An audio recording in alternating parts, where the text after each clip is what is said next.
नमस्कार, मैं Sandeep sir.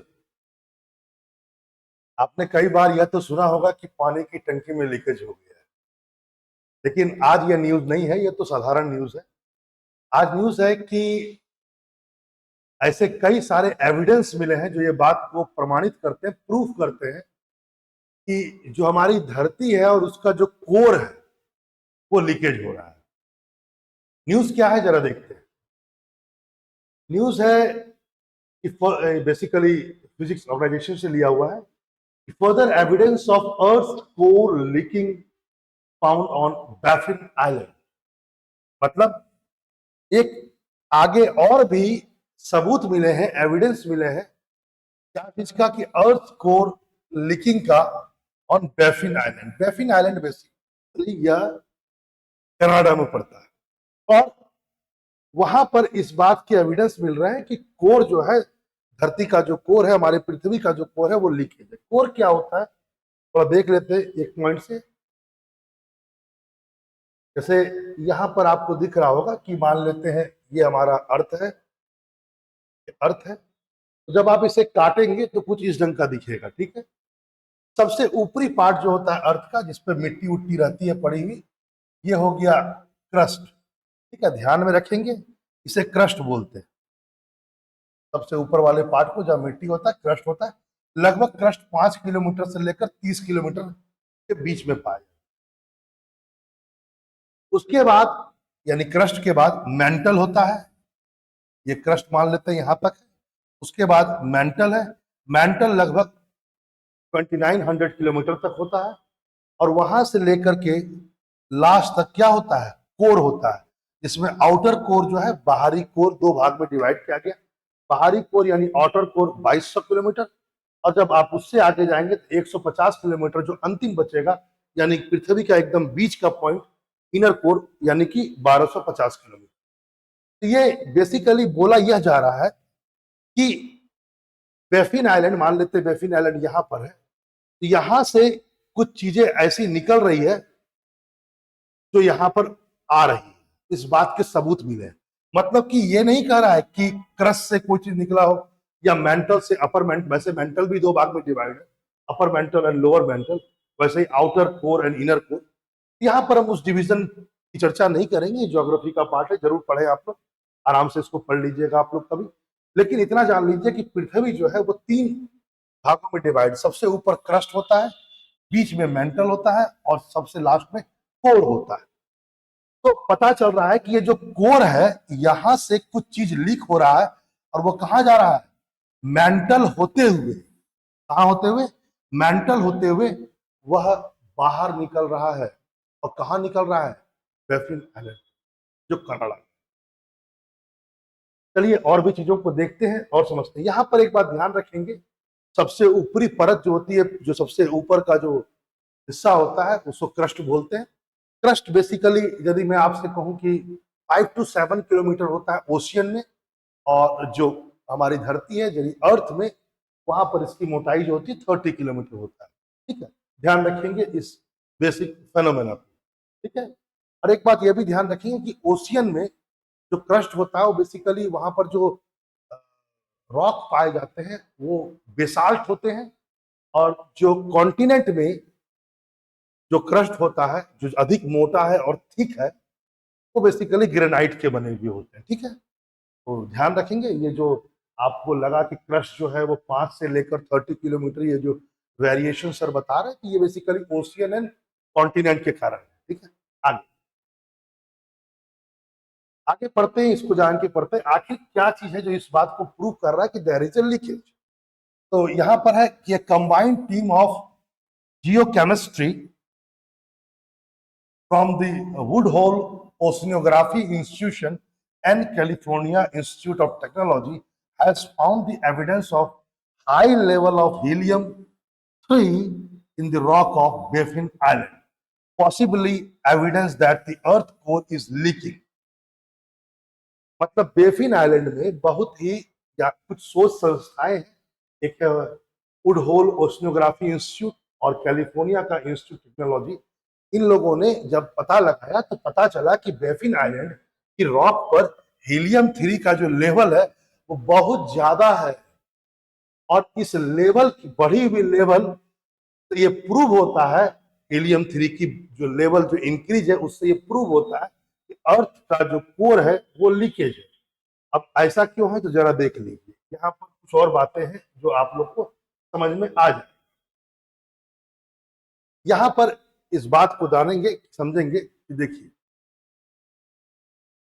This is because, ध्यान से सुनिए, क्यों ऐसा कहा गया कि अर्थ को लीकेज है। This is because it is an ancient isotope. क्योंकि ये जो H3 है, हीलियम 3, He3, क्योंकि देखो जो कॉमन आइसोटोप होता है जो हीलियम का होता है उसमें 2 प्रोटॉन और 2 न्यूट्रॉन होते हैं। लेकिन हीलियम 3 में क्या होता है, हीलियम जो 3 है इसमें क्या होता है, 2 प्रोटॉन होता है और 1 न्यूट्रॉन होता है। ठीक, इस बात को आप जानते हैं। कॉमनली क्या होता है, 2 न्यूट्रॉन 2 प्रोटॉन, इसको H4 बोलते हैं, सॉरी हीलियम 4 बोलते हैं। लेकिन ये हीलियम 3 है, इसमें प्रोटॉन तो 2 है लेकिन न्यूट्रॉन सिर्फ 1 है, और ये बहुत रेयर है। और ये माना जाता है ये एंशियंट आइसोटोप है, बहुत पुराना आइसोटोप है। किसका, हीलियम का। It was prevalent during the time when the earth was forming. ये उस समय पाया जाता था जिस समय अर्थ बन रहा था, है ना, because trapped in the core. और ये उस समय बन रहा था और आगे चलकर ये ट्रैप्ड हो गया कोर में, यानी कोर में जाकर फंस गया। ठीक है, but because of its nature helium 3 that makes its way to the surface soon escape into the atmosphere and disappear into the space।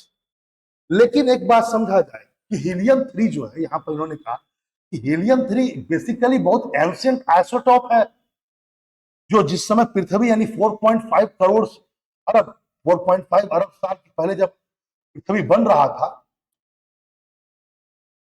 तो बेसिकली उस समय का ये आइसोटोप, और उस समय ये ट्रैप्ड हो गया था कोर में। ऐसा माना जा रहा था कोर में यह फंस करके रह गया।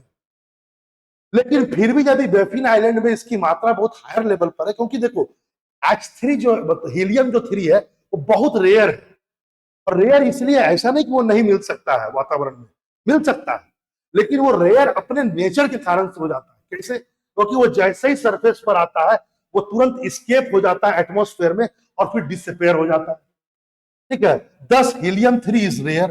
If this is found on the surface the odds are high that is made its way out of the core। लेकिन यदि इसको हायर लेवल पर आप वहां पर पा रहे हैं, कहां पर, बेफिन आइलैंड में ये हायर लेवल पर मिल रहा है, जो बता रहा है कि ये लगातार कहीं ना कहीं से इसको लगातार मिल रहा है हीलियम 3, तभी तो वहां पर है, नहीं तो इसका नेचर तो स्केप करने वाला है। तो माना गया है कि वहां के जो लावा है, बेसिकली लावा जो है बेफिन आइलैंड में जो लावा है वहां पर से बहुत सारा हीलियम 3 मिल रहा है। इसका मतलब साफ ये होता है कि कोर, हीलियम 3 मेंटल में नहीं है, कोर में है। तो पहले कोर से लीक होकर वो मेंटल में गया होगा, और मेंटल के बाद वो धीरे धीरे फिर क्या है, क्रस्ट से बाहर आ रहा है। और ये बता रहा है कि हम और ये बात सारे प्रूव होता है कि कोर लीकेज है, क्योंकि हीलियम 3 फिर मैं आपसे कह देता हूं बहुत रेयर है अपने नेचर के कारण। आगे चलिए,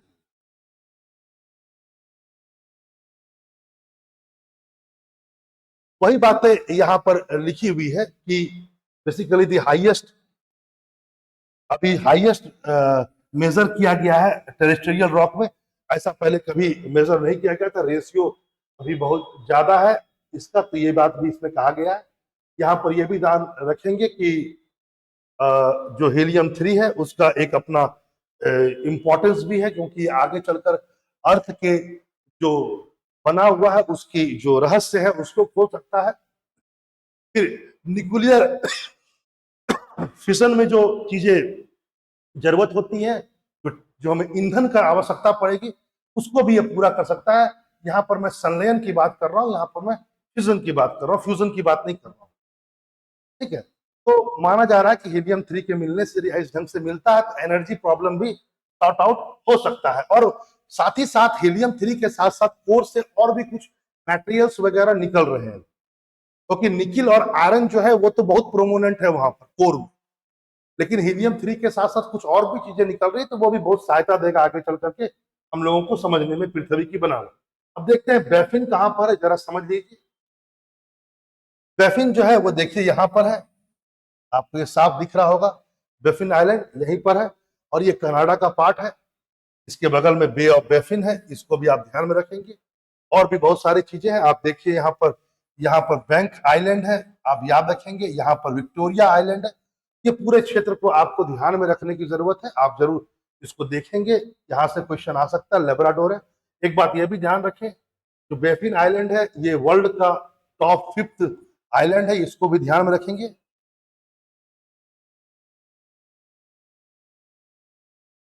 टॉप 5th आइलैंड है, सबसे पहले सबसे बड़ा ग्रीनलैंड है, फिर पापुआ न्यू गिनी है, फिर बोर्नियो है, फिर मेडागास्कर है और फिर बैफिन आइलैंड।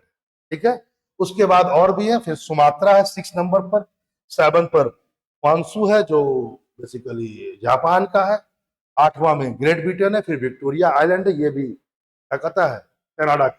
आप इसको देख सकते हैं। यहाँ पर एक बात और भी, एक फिगर देख रहे हैं बैफिन का, ये फिजिकल मैप है, तो इसको भी आप लोग देख सकते हैं। बहुत सारी बातें हैं जिसको आपको समझना होगा यहाँ पर और तो देखना होगा। यहाँ पर देख लीजिए बैफिन आइलैंड के पास में एक पेनिनसुला है, कम्बरलैंड पेनिनसुला। ठीक है, इसको याद रखेंगे। कम्बरलैंड पेनिनसुला जो है बेसिकली बफिन लैंड का ही भाग है। नीचे में एक और पेनिनसुला है, हॉल पेनिनसुला, ये देख लीजिएगा। इसको भी ध्यान में रखने की जरूरत है। और बहुत सारे लेक हैं, उसको भी ध्यान में रखेंगे। एयरफोर्स आइलैंड यदि आ जाता है बैफिन के पास में, ये इसका पार्ट है तो कनाडा में है, यहाँ पर देख लीजिएगा। प्रिंस चार्ल्स आइलैंड यदि आ जाए तो भी ध्यान में रखेंगे। ठीक है, तो ऐसी ऐसी चीजें आपको ध्यान में रखनी है। और यहाँ पर बहुत सारी चीजें आइलैंड है, यहाँ पर होम बे है। ठीक है, तो ये सब चीजों को आप ध्यान रखेंगे। और ये भी आपको पता ही है कि जो कनाडा का ये वाला पार्ट है और इधर ग्रीनलैंड है, इसके बीच में डेविस डेविस जल संधि है, डेविस स्ट्रेट। तो आपने इस बात को समझा कि पृथ्वी जो है वो लीकेज कर रहा है, कोर लीकेज कर रहा है, और ये बेफिन में हो रहा है। और इस बात के एविडेंस कौन सा चीज प्रूव करता है, तो हीलियम-3 भारी मात्रा में मिलना वहां पर इस बात को प्रूव कर रहा है कि वो लीकेज। ऐसा इसलिए क्योंकि हीलियम-3 बहुत रेयर है, और रेयर इसलिए क्योंकि उसका नेचर है वो जैसे ही बाहर निकलेगा वैसे ही उड़ जाएगा। लेकिन वहां हायर परसेंटेज ऑफ हीलियम-3 मिल रहा है, तो पूरी संभावना है कि कोर लीकेज है, क्योंकि वो बहुत एंशियंट आइसोटॉप था। जो पृथ्वी जिस समय बन रही थी उस समय वह मौजूद था और कोर के साथ वह अटैच्ड हो गया। यहां पर यह भी ध्यान रखेंगे कि हीलियम-3 में न्यूट्रॉन की संख्या 1 होती है, वहीं हीलियम-4 जो कॉमन आइसोटॉप है उसमें 2 प्रोटॉन और 2 न्यूट्रॉन। चलिए, तब तक नमस्कार, अगले टॉपिक के साथ मिलते हैं।